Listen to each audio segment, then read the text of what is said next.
Bonjour à tous. Je voulais faire aujourd'hui cette vidéo pour traiter de la question d'un triumvirat malfaisant, une crapulerie sans nom de trois personnes qui passent très souvent dans les médias francophones, français spécifiquement, mais tous les médias francophones, et qui sont d'une islamophobie assez hallucinante. Alors, pour ceux qui me connaissent, vous comprendrez que je ne suis pas du tout dans la pleurniche. J'aime pas ça, je déteste ça. Je préfère qu'on me craigne que je fasse de la peine. Hein, je préfère faire peur, terroriser les gens que leur faire de la peine en essayant de tirer des larmiches. Non. Moi, c'est vraiment pas ma tasse de thé. Par contre, là, on assiste à quelque chose d'assez extraordinaire. C'est une islamophobie du triumvirat Éric Zemmour, Michel Onfray et Marine Le Pen. Et en fait, je me disais, bon, il serait temps quand même que quelqu'un leur réponde. Donc déjà, la question est essentielle à se poser, c'est pourquoi personne ne leur a répondu sur le fond du sujet. Donc, je vais vous laisser voir trois passages télé que tout le monde peut retrouver sur Internet concernant les déclarations assez ahurissantes, mais monstrueusement folles d'Éric Zemmour, qui nous explique qu'en tournant chaque page du Coran, il est écrit tuer des juifs, des chrétiens ou les infidèles, il le dit comme ça. L'autre, Michel Onfray, il part dans un délire aussi violent en nous expliquant que le Coran fait l'apologie de la guerre. L'apologie de la guerre. Bon. Et enfin, Marine Le Pen, qui fait de l'islam une problématique centrale de son discours, alors qu'on aurait cru qu'elle commençait à s'éveiller à certaines réalités politiques, économiques. Mais en fait, non, pas du tout. Elle est à fond dans son délire. Et notamment, quelque chose d'extrêmement curieux, de prendre les versions officielles concernant l'affaire Mera ou Mehdi Nemouche, ou comme dirait Dieudonné, Mehdi Minouche, pour des affaires sérieuses, quoi. Hein. Il n'y a aucun questionnement sur les absurdités des versions officielles, les contradictions. Donc elle les utilise. Je vais vous laisser juste écouter les propos de ces trois zigotos, ces trois pompiers pyromanes, hein, et ensuite je rentrerai dans le vif du sujet pour prouver factuellement que ce qu'ils disent est totalement faux. Je vous laisse regarder. Qu'est-ce qu'en pensez? Il faut bien comprendre d'abord que vous ouvrez le Coran à n'importe quelle page et il y a écrit il faut tuer les juifs, il faut tuer les chrétiens, Dieu les maudit, il faut tuer les infidèles, etc. Il n'y a pas besoin d'aller lire tout le monde. La Bible, La Bible, il y a écrit. La Bible d'abord, dans les évangiles, il n'y a pas écrit ça. Non, et l'Ancien Testament. dans la Torah, il y a écrit. Oui, il y a écrit, mais qu'est-ce qu'il y a écrit? Il y a écrit il faut tuer Amalek. Vous connaissez un Amalek, vous? C'est vous, Amalek? C'est Nicolas Domenac, Amalek? Moi, je connais. Amalek, ça n'existe plus. Tandis que là, les juifs et les chrétiens, je sais qui c'est. Et celui qui ouvre le Coran, il sait qui c'est aussi. Ça fait une petite différence. Deuxièmement, il y a dans ce texte, effectivement, vous avez tout à fait raison, des trucs intéressants, c'est-à-dire qu'ils disent la loi de la République s'impose. Sauf que moi, j'attends parce qu'il y a un rapport complexe, tu comprends, entre les musulmans. Après tout, on peut rendre hommage à beaucoup de musulmans qui vivent pacifiquement alors qu'ils ont un texte aussi belliciste. C'est ça, la vraie distinction, elle est là. C'est pas, la vraie distinction, c'est entre les gens qui arrivent à vivre pacifiquement alors qu'ils ont un texte sacré qui les incite à tuer. Pour parler de l'islam, tout le monde parle de l'islam aujourd'hui. Personne n'a lu le Coran, ou très peu ont lu le Coran. Très peu ont lu les hadiths du prophète, très peu ont lu ce qu'on appelle la sira, c'est-à-dire les biographies du prophète. Quand on lit tout ça, on s'aperçoit que ça n'est effectivement pas une religion de paix, de tolérance et d'amour. La chose est clairement dite, il suffit de regarder la biographie du prophète, c'est un guerrier. À Médine, à la Mecque, jusqu'à la fin, c'est un personnage qui mène le combat personnellement, qui égorge lui-même, enfin c'est écrit dans la sira. Et c'est un grand chef de guerre, valeureux, qui est blessé, qui porte la cotte de maille, qui porte le casque. Enfin, tout ça est dit dans la Sira, c'est pas moi qui invente. Dans le Coran, c'est exactement la même chose. C'est une religion qui fait l'éloge de la guerre, de la fraternité virile, de la fraternité au combat. C'est écrit dans le Coran. Donc on peut dire n'importe quoi sur le Coran, nous disons, ou sur l'islam, je pense qu'on dit régulièrement, religion de paix, de tolérance et d'amour. Simplement, il y a des textes qui nous montrent que ça n'est pas le cas. Savent-ils que peut-être Mohamed Merah n'est que la partie émergée de l'iceberg? Combien de Mohamed Merah dans les avions, les bateaux, qui chaque jour arrivent en France remplis d'immigrés? Combien de Mohamed Merah parmi les enfants de ces immigrés non assimilés, sensibles aux thèses les plus radicales et les plus destructrices, en rupture totale avec nos principes républicains? Donc, je vous ai laissé écouter toutes ces déclarations assez hasardeuses, assez ahurissantes. Alors déjà, rapidement, en survolant les vidéos, avant de rentrer dans le vif du sujet, Zemmour nous explique que vous retournez n'importe quelle page du Coran, n'importe quelle page du Coran, je reviendrai plus tard là-dessus pour vous prouver que ceci est faux. Il est écrit « Tuez les juifs et les chrétiens et les infidèles, tuez-les ». Voilà. Alors que j'ai fait le test moi-même, j'ai pris le Coran, c'est un gros pavé quand même, et je fais ça, vous voyez, je fais ça, poum, je m'arrête. Et je cherche, non, aucun ordre de tuer un chrétien ou un juif ou un infidèle. Je retourne, bon, on reviendra là-dessus plus tard, vous comprendrez l'absurdité. Par contre, après, il commet une erreur monumentale. D'abord, il ment, hein, c'est mensonge par omission, propagande, fumisterie par omission, puisqu'il va dire qu'il ne va pas expliquer ce qu'il y a dans la religion juive, mais moi, je vais le faire, encore une fois. Mais il dit que dans la Torah, il est écrit exterminer Amalek, et il n'y a plus d'Amalek, donc Amalek, ce n'est pas les chrétiens, donc ce n'est pas vous, ce n'est pas moi, donc il n'y a pas de risque. Oui, sauf ce qu'il oublie de dire, c'est qu'effectivement, les Juifs ont exterminé la tribu des Amalek. Ils les ont tués, ils les ont tous tués, il n'y en a plus. Et ça, c'est très grave. C'est très très grave. Par contre, les musulmans, ils ont eu le pouvoir sur la planète durant des siècles, et si on compte bien, il y a énormément de chrétiens, de juifs, de bouddhistes, on n'a exterminé personne. Donc ça, c'est factuel. Donc Éric Zemmour a avoué qu'il avait le peuple juif a exterminé un peuple qui s'appelle Amalek. C'est quand même impressionnant. Hein. Après, il va utiliser un argument assez risible, assez pathétique, qui n'a aucun sens dans les faits, c'est-à-dire de dénationaliser, enfin comment on appelle ça, de dénaturaliser, d'enlever la nationalité française à un binational franco-algérien comme Merah ou Nemouche ou je ne sais qui d'autre. Ceci n'a aucun sens. Ça n'a aucun sens. Mohamed Merah est un pur produit du terroir. Pur produit du terroir.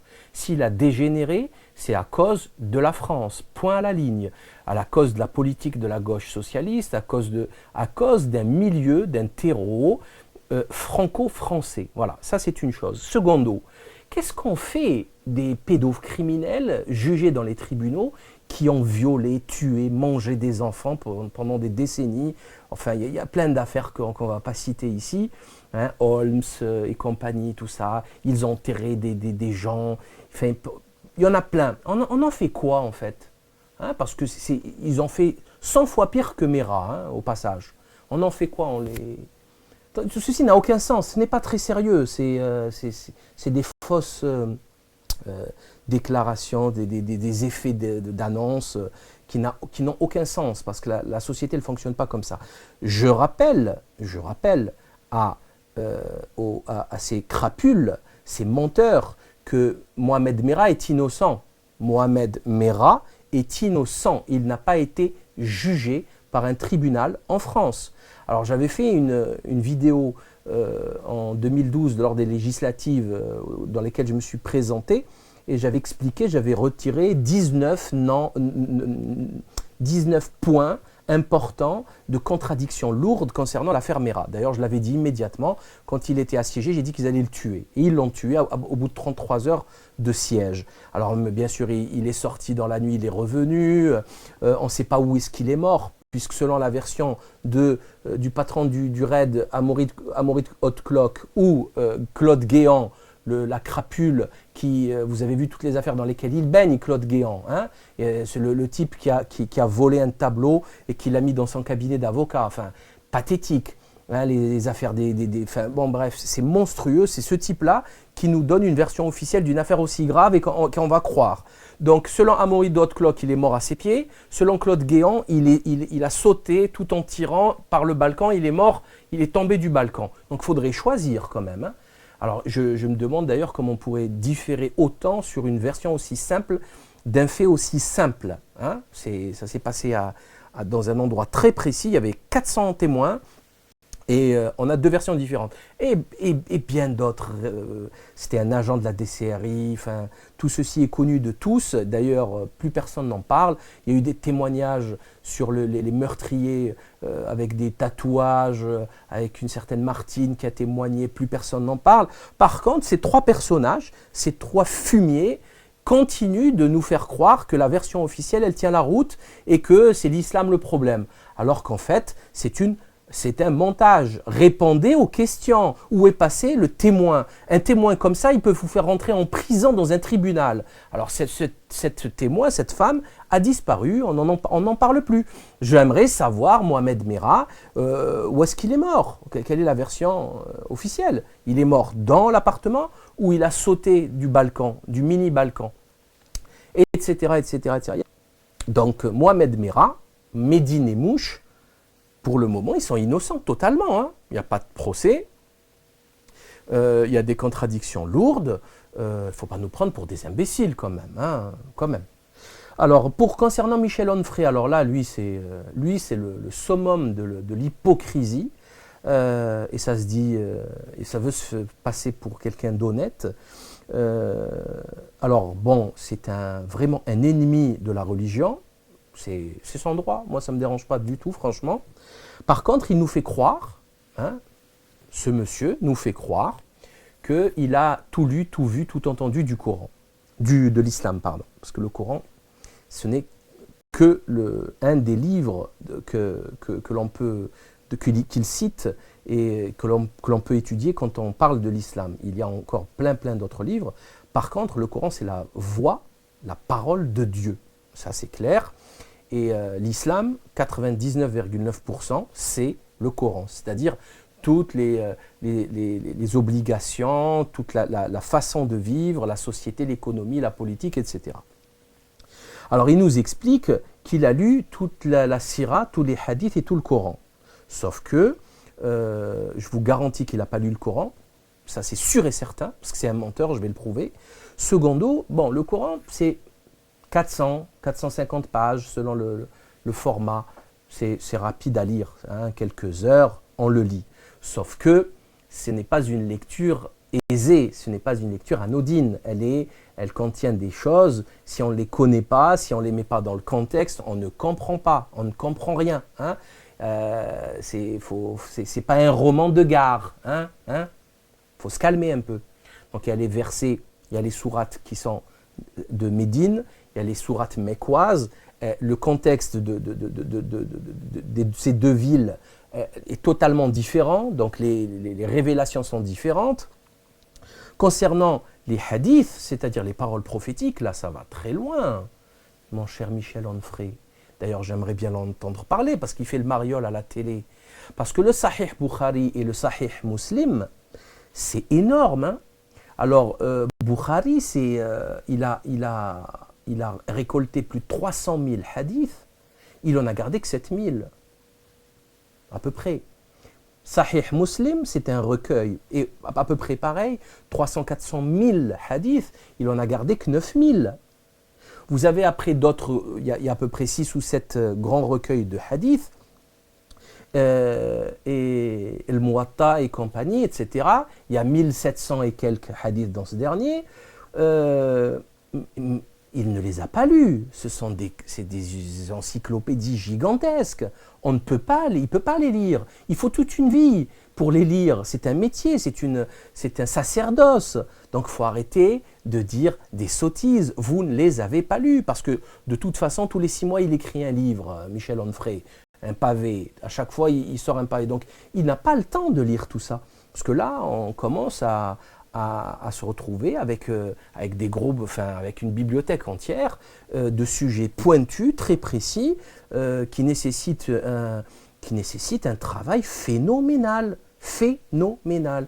Donc non, Michel Onfray, vous n'avez pas lu le Coran, vous n'avez pas lu les hadiths prophétiques, ni la sira prophétique, c'est-à-dire la vie du prophète, parce que vous ne la connaissez pas et tout simplement, vous n'avez pas eu le temps de le faire. Il faut une décennie pour faire ça. Et quand je dis une décennie, c'est une décennie. Je pèse mes mots. Parce qu'il ne suffit pas de lire, oublier. Non, il faut après savoir en parler. Pour savoir en parler, il faut lire plusieurs fois le sujet. Il ne suffit pas de lire et oublier ce qu'on a lu. Concernant Marine Le Pen, alors là, elle est allée très très loin dans l'abject, en nous faisant croire qu'il y a des bateaux entiers, des avions pleins de Mohamed Merah, qui vont arriver et tuer du français, tuer du blanc. Voilà, parce qu'ils aiment ça, ils adorent ça, c'est des vampires. Il y a des comme ça, il y a des Mohamed Merah qui adorent l'odeur du sang, qui aiment voir gicler le sang du français. Et elle a fait ça en 2012, donc pour les élections présidentielles. Et ça, c'est très grave. Franchement, c'est extrêmement grave. C'est hallucinant, c'est dingue. Alors qu'elle sait très bien que cette affaire, elle ne tient pas la route, que c'est faux, c'est un montage, on n'en sait rien, on ne sait pas ce qui s'est passé. Les parents des victimes ont attaqué en justice la DCRI, parce que justement, on leur cachait des choses, on cache enfin, ceci n'a aucun sens. Hein, cette affaire n'a aucun sens, et on l'utilise comme un fait avéré, un fait jugé dans les tribunaux. Non, ça n'a pas été jugé, on n'en sait rien, on n'en sait rien. Ça, c'est la réalité de l'histoire. Ce qu'on remarque, c'est que Marine Le Pen s'est complètement laïcisée, républicanisée, ou plus exactement républicanisée. Elle est entourée de francs-maçons de partout, et elle est rentrée dans le moule du système. Alors, on a vu dernièrement le catastrophe, enfin, le parricide qu'elle tente de faire. Elle a poignardé son père dans le dos, c'est pathétique, c'est extrêmement grave. Enfin, bon, bref, on a vu l'arrivée de Collard, l'avocat Gilbert Collard, qui a une sale affaire avec les enfants Roche. Je vous invite à fouiller sur Internet ce qu'il a essayé de faire avec les enfants Roche, l'affaire du juge Roche, hein, Toulouse, les meurtres rituels, etc., l'affaire Allègre, Patrice Allègre, etc. Bref, mais pire encore, on m'a amené des informations, des documents très très intéressants concernant Émeric Choprade. Émeric Choprade qui, je vais vous le montrer rapidement à l'écran. Donc, Émeric Choprade qui a pour mentor intellectuel un certain Thual, que voici à l'écran. Alors, c'est qui ce monsieur Thual? Alors, François Thual, vous allez voir sur sa fiche Wikipédia, il a écrit plusieurs livres avec lui. Émeric Choprade se réclame de cette ligne géopolitique. Ce type, c'est quand même quelqu'un d'assez important, c'est un franc-maçon. Et ce qui est grave, ce qui est très grave, c'est que Émeric Choprade est lié, vous voyez là ce dictionnaire de géopolitique écrit avec François Thual, est lié avec un franc-maçon qui a monté une loge à lui tout seul qui s'appelle la Grande Loge Mondiale de Misraïm. Donc qui est du rite c'est lui le grand maître national de cette loge. Alors je ne sais pas si c'est une loge sauvage, une loge, je ne sais pas à quelle obédience, si c'est du déiste ou pas, si c'est du Grand Orient de la GLNF, si c'est anglais ou pas. Ce qui est sûr, et ce qui est très grave, c'est que le rite de Memphis-Misraïm, c'est un rite de sorcellerie kabbalistique ramené en France par Cagliostro, qui est un franquiste, qui est de la famille de Jacob Frank, et dans un livre assez extraordinaire, assez génial, d'Isabelle Duquesnoy concernant justement la franc-maçonnerie, où elle écrit qu'elle a été déçue par ses pitres. C'est très très drôle comme livre. Elle les massacre. Et elle explique qu'elle connaissait quelqu'un qui était dans le rite de Memphis-Misraïm, et ces gens-là faisaient leur initiation avec du sang, c'est-à-dire qu'ils signaient un pacte de sang. Et là, on est vraiment, vraiment dans la sorcellerie. Ça, c'est pas moi qui le dis, c'est écrit là. Hein. Laissez-moi tranquille, je n'y suis pour rien. Donc, la grande loge de Misraïm, mondiale Misraïm, l'ordre Misraïm fondé en 1784 par transformation, grand rite égyptien du comte Cagliostro, tout ceci est documenté. Hein. Vous pouvez le vérifier, il n'y a aucun souci, vous verrez, il n'y a pas de problème. On voit que le Front National est totalement infiltré par la maçonnerie. On pouvait s'y attendre et que c'est la stratégie ultime de la franc-maçonnerie, c'est-à-dire au lieu de créer un mouvement à part, ils vont infiltrer d'autres mouvements et les diriger, changer la direction des mouvements vers d'autres cieux, on va dire, d'autres ténèbres. Et voilà, donc ça c'est une réalité et que je trouve moi personnellement très très grave. Maintenant venons-en aux faits, venons-en au cirque d'Éric Zemmour et de Michel Onfray et toute la clique et de Marine, etc. concernant le Coran. Alors selon eux, je peux ouvrir à n'importe quelle page, hein, et je vais tomber sur du crime crapuleux. Hein. Alors, là, moi je veux bien, il n'y a pas de souci, je suis prêt à les écouter, il n'y a vraiment, vraiment aucun souci, sauf que ceci est faux. Pourquoi ? Alors j'ai fait une petite recherche, je suis allé sur un site internet, un site dans lequel il y a tous les versets du Coran. Alors je rappelle que le Coran c'est à peu près, alors c'est exactement 114 sourates, c'est 60 chapitres, il y a à peu près 325 000 lettres, sauf que vous savez qu'en français, il y a les voyelles, les consonnes, dans les langues sémitiques il n'y a pas de voyelles, il y a des signes diacritiques, c'est-à-dire vous mettez des trucs au-dessus, en dessous, ça fait une voyelle, donc ça forme le mot. Donc il faut compter à peu près, il faut doubler, il faut compter à peu près 600 000 caractères. Donc c'est un gros pavé, c'est un beau petit livre, il y a du contenu. D'ailleurs c'est assez extraordinaire que traditionnellement dans l'islam, on fait apprendre ça aux enfants dans la totalité, c'est-à-dire les enfants l'apprennent par cœur. À l'âge de 10-12 ans, ils ont bouclé les 60 chapitres. C'est assez extraordinaire, j'en ai rencontré des gens comme ça, c'est impressionnant. C'est un travail de mémoire fabuleux. Donc, il suffit donc de taper. Alors, qu'est-ce que j'ai fait ? J'ai fait comme on fait, comme n'importe quelle personne sensée, intelligente et honnête ferait. Donc, vous allez sur Internet, vous trouvez, il y en a plein des sites comme ça, en toutes les langues, toutes les traductions, il n'y a pas de souci. Et vous le refaites. Alors, qu'est-ce qui se passe ? Vous tapez « tuer ». Alors, puisqu'il est écrit dans le Coran, dans chaque page, tuer des juifs, tuer du chrétien, ben, moi j'ai pris le Coran et j'ai cliqué le mot-clé tuer et ça m'a donné ça. Alors, vous voyez ici, tuer.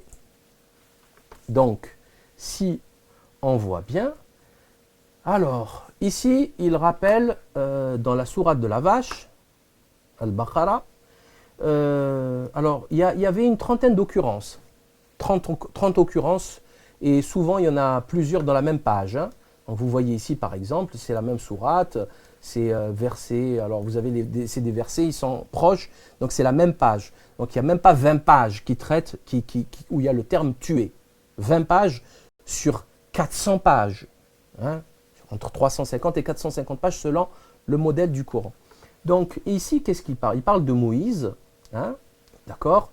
Revenez donc à votre Créateur, puis tuez donc les coupables vous-même. Donc ça ne concerne pas les musulmans. Après en bas, tuez-les où que vous les rencontriez, chassez-les d'où ils vous ont chassé.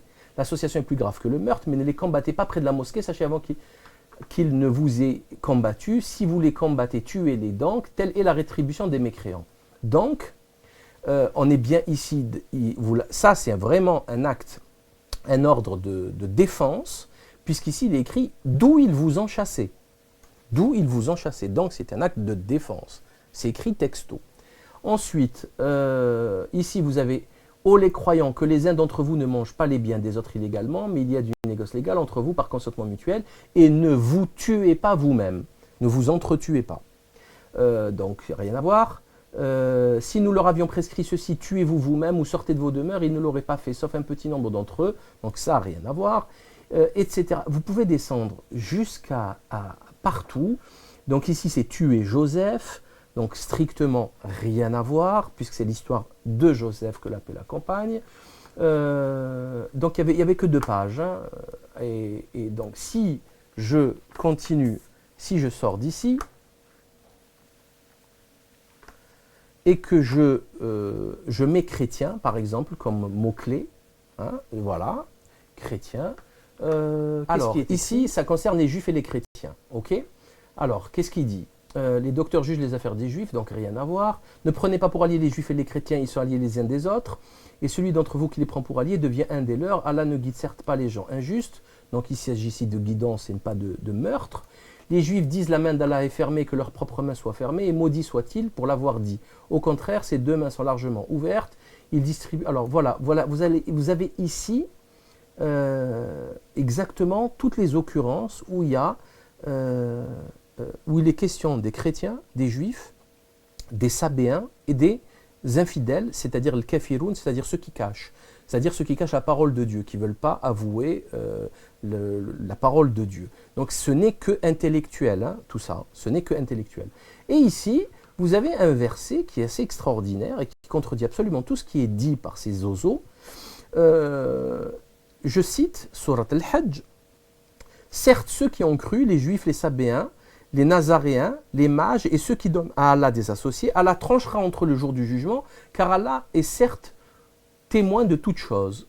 C'est-à-dire qu'il est écrit texto que c'est le problème de ces religions, il est divin. Ce n'est pas à nous de juger de ça. Voilà.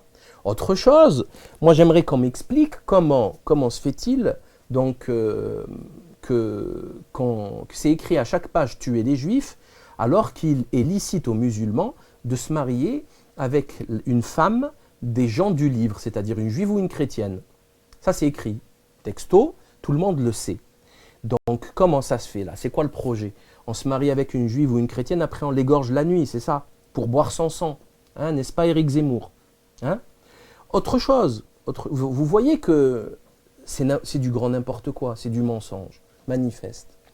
Vous savez que les musulmans, actuellement, donnent plus sur cette planète les noms à leurs enfants, des noms de prophètes chrétiens et juifs. Enfin, prophète chrétien, il n'y en a qu'un seul, c'est Jésus, que l'appelle la campagne. Les prophètes juifs, il y en a plein. David, Abraham, Salomon, Aaron, il y a plein. Moïse, donc Ibrahim, qui ne connaît pas parmi vous un Ibrahim, un Haroun peut-être pas, mais un Moussa? Il n'y a pas une fratrie moi personnellement, il n'y a pas une fratrie de Kabyle où il n'y a pas un Moussa. Hein. J'en connais pas. Hein. Et à l'ancienne, ceux qui faisaient 10-12 gosses, hein, il n'y a pas une où il n'y a pas un Moussa, où il n'y a pas un Ibrahim. Hein. Ça n'existe pas. Daoud, David, Haroun, Aaron, Moussa, Moïse, Isa, qui ne connaît pas un Isa, Jésus-Christ. Donc franchement, comment peut-on donner à nos enfants des noms de gens qui méritent la mort, qui méritent d'être tués comme ça, direct, d'être égorgés à chaque page du Coran, selon Dixit Éric Zemmour. Donc tout ceci, vous en conviendrez, n'a absolument aucun sens. Absolument aucun sens. Ce sont des mensonges manifestes. Alors après, j'ai tapé dans tous les mots-clés, absolument tous les mots-clés. Alors là, par exemple, on tape chrétien, qu'est-ce qu'il nous dit? Abraham n'était ni juif ni chrétien, il était entièrement soumis à Allah et il n'était point du nombre des associateurs. Donc voilà, là, c'est encore une autre citation, une autre verset coranique. Alors, pour ne pas laisser certaines occurrences passer à côté, pour ne pas passer à côté, j'ai mis aussi les gens du livre, parce qu'on se dit, dans le Coran, on traite les chrétiens, les juifs de gens du livre, même les musulmans. Nous sommes tous les gens du livre, le livre avec un L majuscule. Donc, aux gens du livre, pourquoi ne croyez-vous pas au verset d'Allah? Aux gens du livre, pourquoi obstruez-vous la voie d'Allah? Vous êtes la meilleure communauté. Voilà. Si les gens du livre croyaient, ce serait meilleur pour eux, mais ils ne sont pas tous pareils. Il est parmi les gens du livre une communauté droite qui, aux heures de la nuit, récite les versets d'Allah en se prosternant. Donc, les gens du livre, donc c'est un très positif. Il y a certes parmi les gens du livre ceux qui croient en Allah et en ce qu'on fait descendre vers nous et en ce qu'on a fait descendre vers eux, donc positif. Ceci ne dépend ni de vos désirs ni des désirs des gens du livre. Donc, quiconque fait du mal sera rétribué pour cela et ne trouvera en sa faveur hors d'Allah ni allié ni secoureur. Bon, il n'y a rien de méchant. Les gens du livre te demandent de leur faire descendre du ciel un livre. Ils ont déjà demandé de Moïse quelque chose de bien plus grave quand ils dirent « fais-nous voir Allah », etc. Donc là, il récite, c'est l'histoire de Moïse, que l'appelle la campagne. Voilà. Là, après, il parle de Jésus-Christ. Aux gens du livre, n'exagérez pas dans votre religion et ne dites pas d'Allah que la vérité, ne dites d'Allah que la vérité. Le Messie Jésus, fils de Marie, n'est qu'un messager d'Allah. Sa parole qu'il a envoyée à Marie est un souffle venant de lui, qu'il a envoyé à Marie, etc. Donc là, il parle de Jésus, donc très positif. C'est juste la position de l'islam sur la prophétie de Jésus-Christ. Et puis voilà, c'est tout. Enfin, qu'est-ce que vous voulez de plus? Il faut arrêter de mentir. Arrêtez de mentir. Là, je reviens sur un verset. Alors, concernant les gens du livre donc, et les Nazaréens, certes, ceux qui ont cru, ceux qui se sont judaïsés, les Nazaréens, les Sabéens, donc Nazareth, c'est les chrétiens, les Sabéens, quiconque d'entre eux a cru en Allah au jour dernier et a accompli de bonnes œuvres sera récompensé par son Seigneur, il n'éprouvera aucune crainte et il ne sera jamais affligé. Donc là, j'avais mis comme mot-clé Nazaréen pour ne pas passer à côté de ces deux versets.